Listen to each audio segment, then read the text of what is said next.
Assalamualaikum warahmatullahi wabarakatuh dan salam sejahtera. Terima kasih kepada para penonton kerana masih bersama saya di dalam Lensa Sastra menyingkap karya tokoh agung.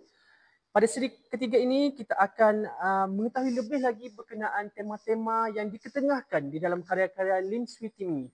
Okey, tanpa melengahkan masa, saya menjemput dua orang panel jemputan kita pada hari ini. Dipersilakan. Khabar? Baik. Okey, sebelum tu bolehkah saudara memperkenalkan diri terlebih dahulu? Assalamualaikum, saya Muhammad Farhakim bin Rosman dari Kut Landas, Kelantan. Dan saya Ainin Salsyazwina binti Jusoh dari Pasir Putih, Kelantan. Terima kasih kepada kedua-dua panel kerana sudi meluangkan masa dan ini berkongsi berkaitan dengan tema pada hari ini. Sama-sama Amin. Terima kasih kerana telah menjemput kami ke podcast pada hari ini. Saya begitu gembira kerana dapat menghuraikan beberapa tema yang terdapat pada karya tokoh agung iaitu Lin Switi. Tidak begitu Ina? Betul Hakim.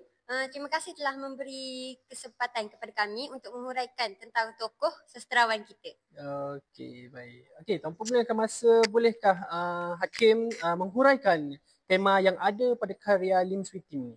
Boleh Amin. Pada hari ini kami telah memilih 3 tajuk untuk dihuraikan dengan lebih terperinci kerana kalau nak menghuraikan tema pada setiap karya yang dihasilkan oleh Switi sudah tentu masa tidak mencukupi Amin. Okey, pada hari ini bagi tajuk pertama saya telah memilih karya yang bertajuk Antologi Puisi Bisik pada Angin. Bagi karya ini ia telah diterbitkan pada tahun 2005 oleh Citra Kurnia Enterprise. Antologi ini mempunyai 58 buah puisi Amin. Ia juga mempunyai 62 halaman. Mesti korang nak tahu apakah keistimewaan yang terdapat pada karya ini kan? Ya, betul. Antara keistimewaan yang saya dapat simpulkan pada karya Antologi Puisi Bisik pada Angin ini ialah ia merangkumi semua peringkat umur. Ia juga sesuai dengan persekitaran Amin. Faham. Karya ini juga mempunyai pelbagai tema dan persoalan yang bersesuaian dan lebih jelas untuk difahami isi kandungannya. Antara persoalan yang dititik beratkan dalam karya ini ialah persoalan tentang percintaan, kasih sayang, kekeluargaan, cinta kepada ilahi dan sebagainya. Oh, begitu. Jadi boleh Hakim berikan beberapa buah sajak yang terdapat dalam karya tersebut dan kaitkan dengan persoalan yang diberikan tadi? Boleh Amin, tidak masalah. Okey, bagi sajak pertama untuk persoalan kasih sayang atau percintaan, antara sajak yang dihasilkan oleh para pelajar tersebut ialah cinta kita, cinta tanpa wajah dan simfoni kan? Dan simfoni kita Amin. Bagi karya kedua pula, bagi persoalan tentang cinta kepada ilahi pula ialah keagungan, anugerah serta berkaitan dengan kebesaran lah, keagungan lah kan. Keagungan keagungan Tuhan kita lah. Betul.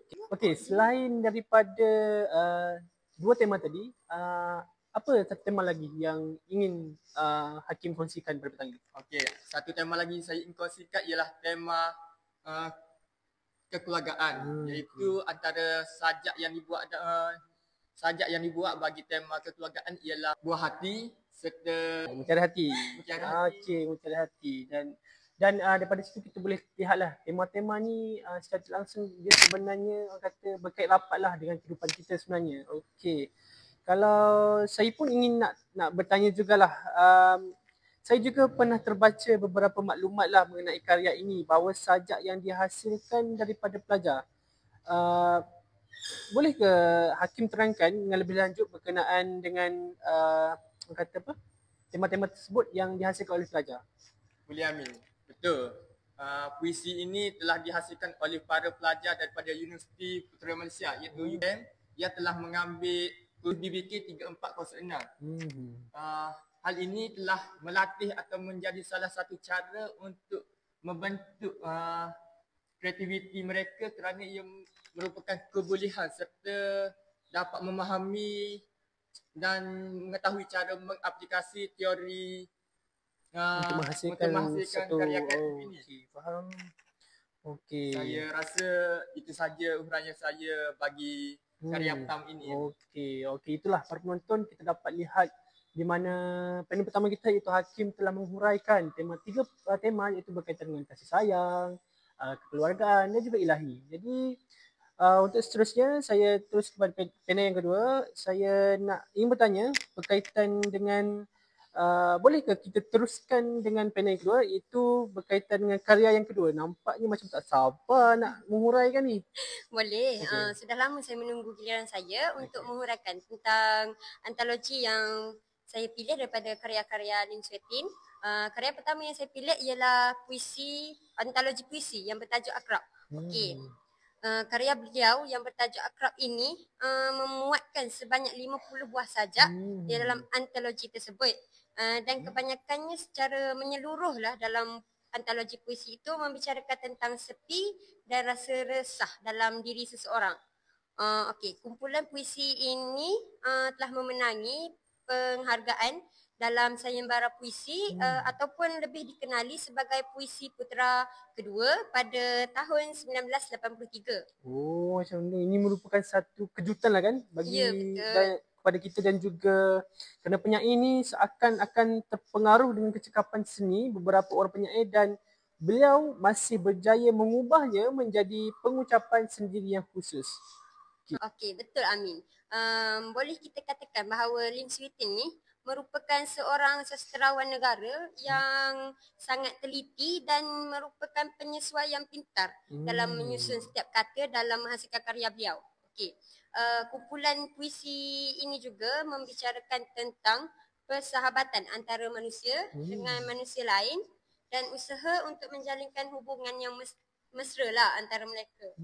Okey, Lim Swee Tin juga lebih memuja keindahan alam yang diciptakan oleh Tuhan menerusi untaian kata yang indah dan halus.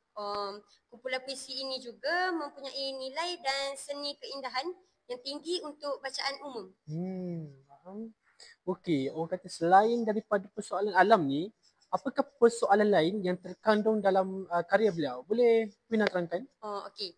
Boleh. Untuk pengetahuan semua, Lim Swee Tin ini mempunyai pelbagai persoalan dan tema dalam karya beliau. Okey. Persoalan lain yang terdapat dalam karyanya ialah nostalgia sejarah, keagungan masa silam yang ditimba daripada mitos dan sejarah bangsa. Lepas tu, persoalan dan tema ini menggambarkan peristiwa dari semasa ke semasa sesuai mengikut peredaran masa lah. Supaya pembaca tidak ketinggalan. Dan antologi ini juga memperlihatkan kepekaan penyair dalam menghasilkan karya daripada pelbagai aspek kehidupan, terutama dalam yang berkaitan dengan manusia, alam, nilai budaya dan semangat patriotisme. Di situlah kita boleh tengok kata kebijaksanaan sastrawan ni. Dia setiap kali dia merangka suatu orang kata karya ni, dia akan mengikut peredaran zaman. Sebab orang kata makin lama zaman tu ke depan orang kata pendapat dan orang kata cita rasa orang ni beza-beza. Mengikut akan berubah. Jadi, akan berubah. Macam itulah. Okey, selain daripada itu kalau bolehlah Wina sebutkan beberapa tajuk sajak yang terkandung dalam kumpulan puisi tersebut dan disertakan sekali dengan temanya untuk pengetahuan semua dan kerana ramai yang minat untuk tahu lebih lagi. Okey, mestilah boleh. Antara beberapa tajuk yang terdapat dalam antologi puisi pertama Akrab ini, sajak ini bertemakan tentang persahabatan dan kemanusiaan. Okey, penyair menonjolkan hubungan akrab sesama manusia dengan manusia lain melalui perasaan sayang dan empati. Selain itu, sajak kedua yang terdapat dalam antologi puisi ini yang bertajuk Laut bertemakan tentang keindahan dan falsafah alam yang dilihat bukan sekadar dari fizikal tetapi sebagai lambang perjalanan hidup dan kebesaran ciptaan Tuhan. Menarik kan? Menarik. Penggunaan gaya bahasa yang digunakan oleh sastrawan ini juga merupakan gaya bahasa yang sederhana tetapi penuh makna dan dekat dengan mudah difahami oleh pembaca daripada pelbagai latar. Contohnya gaya bahasa imajan alam, personifikasi dan simbolisme. Betul. Nampaknya agak kata menarik lah karya-karya yang dibawa dalam antologi akrab ni, dan banyak perkara baru sebenarnya yang saya dapat berkaitan dengan karya ni. Okey, selain daripada tu kita beralih pula, nampaknya kita ni terlalu kata fokus dengan penjelasan dan juga huraian yang diberikan oleh Wina tadi. Bolehkah Hakim kita teruskan dengan karya seterusnya? Nampak siapa Wina ulas banyak. Okey, boleh kita teruskan dengan Hakim? Boleh Amin, semestinya boleh. Bagi karya ketiga pula, saya telah memilih tajuk Mimpi di Patagonia. Karya ini telah diterbitkan oleh ITBM. Korang tahu tak apa itu ITBM? Apa tu? ITBM ialah Institut Terjemahan Buku Malaysia. Yang sajak ini telah diterbitkan pada tahun 2016. Mempunyai 168 halaman. Karya ini mempunyai sedikit sebanyak karya kecil yang mesra dan begitu mudah untuk difahami oleh golongan masyarakat. Kalau dapat kita lihat, sajak ini mempunyai sedikit hubung kait dengan alam sekitar. Ini dapat menunjukkan kepekaan penyajak mengenai isu-isu kemanusiaan serta persekitaran sekeliling. Sajak yang dihasilkan juga begitu menarik apabila mesej yang disampaikan begitu mengenai dengan persekitaran kita, jiwa kita serta peredaran zaman orang cakap. Faham. Okey, tapi setahu saya lah kan, karya ini dia orang kata mempunyai sedikit kelainan kan berbanding dengan sajak-sajak lain. Boleh saudara bagi pendapat sikit? Boleh. Memang sajak ini kalau dapat dilihat mempunyai sedikit kelainan daripada sajak-sajak yang dihasilkan oleh beliau. Ini dapat dilihat apabila sajak yang dihasilkan ini mempunyai pilihan diksi yang menarik, mewarna-warnikan gaya gubahan garis, serta teknik pengangkatan idea secara khas. Itu berbeza dengan huraian atau sajak serta maksud yang disampaikan oleh beliau. Saya rasa mungkin setakat ini sahaja yang saya ingin huraikan mengenai sajak Mimpi di Patagonia ini. Mungkin Wina ingin menambah sedikit sebanyak.